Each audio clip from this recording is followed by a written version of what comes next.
so sad.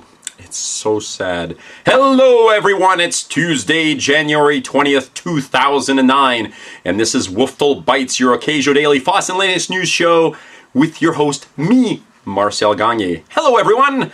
Hey, a few quick bites at the top of the news. Today's January 20th. It's also Inauguration Day for the new President of the United States, Barack Obama.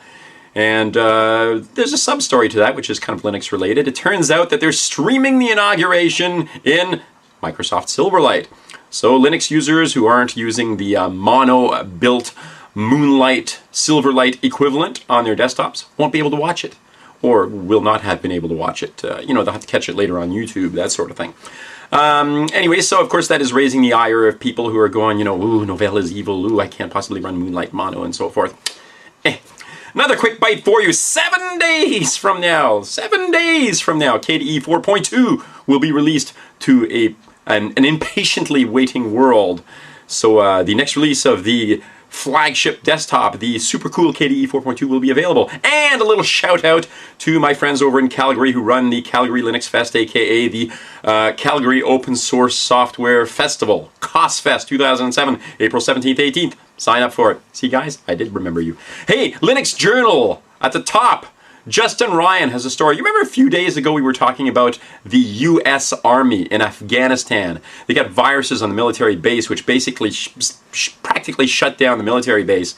Just terrible because they were running Windows. Well, turns out that the British Royal Navy, Lord Nelson's Navy, has suffered a similar disaster. Yes, they have been infected with a virus that has taken over 75%, crippled 75% of their ship-to-ship communications.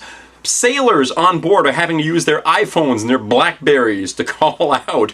It's really kind of sad, actually. And of course, we were being told that this new version of Windows that was going to be running on the ships was going to be infinitely more powerful, more stable than anything that's ever been created before.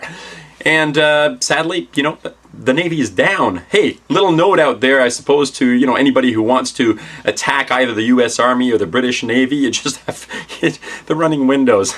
I'm sorry, I shouldn't make cracks. Yeah, why not? Hey, the VAR guy reports that although things are really tough over at Yahoo, one part of their business is actually doing really well. You remember Zimbra, the open source messaging software, collaboration software, email, contact management, calendaring, all that lovely sort of stuff?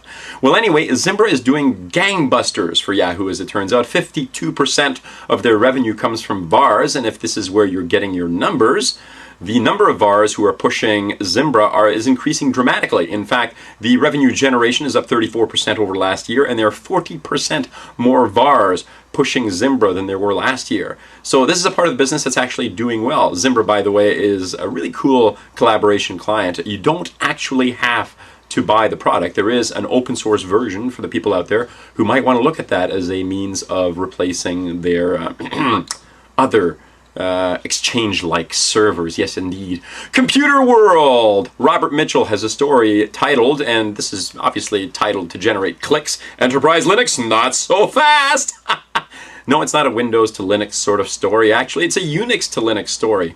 He basically is writing about what's been spoken of many times, which is that businesses are apparently dumping old-style Unix systems like their Solaris systems, AIX, HPUX, whatever, in favor of Linux. And he points out that although the growth has been steady and that businesses, yes, indeed, are doing conversions, there's still an awful lot of call for those legacy, if you'll pardon the expression, Unix systems, BSD, Solarises, whatever, and that companies are actually being quite cautious about converting those things. It's kind of an interesting read about what businesses are saying and what they're thinking about when they are looking at doing it. Make no mistake, they are actually moving forward with Linux conversions. It's just that it's not quite the gangbuster move forward that there is. Unix systems apparently are still alive and well out there, although they may be hurting a little bit. And finally, I'm going to wrap it up with a story. Yes, oh my goodness, I went through the entire newscast without my press hat. So I better put on my press hat at the end because, of course, maybe I should have a different press hat for this story. But listen, you've heard this story. You've all heard this story before.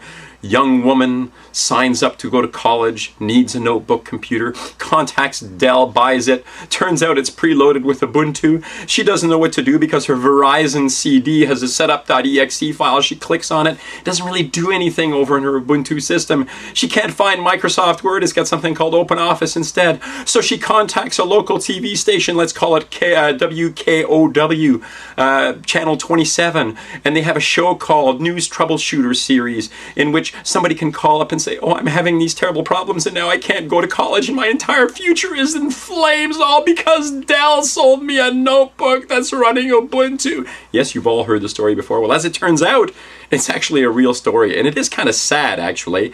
It's sad because if you go and take a look at the videos on YouTube, first of all, somebody's edited it to make it sound like, yes, this woman's life truly is in shambles. And there's another version of the video. Remember, all the links are at the bottom, so you can actually check out this YouTube video if you want to check it out. There's been tons and tons of feedback, people calling her an idiot, people calling the station idiots and so forth. Frankly, the newscast is kind of sad to watch. And she's running like Ubuntu 7.10, which makes you wonder just how old this story is. But it turns out that in the end, Verizon did actually help her get on the net, and Dell is helping her with it. And yes, she has figured out that the college, in fact, does allow you to use notebooks running Ubuntu. So her entire future is not falling apart, you know, around her, collapsing in flames and so forth. Things actually are going to work out for her, despite the fact that she's running a notebook running Ubuntu.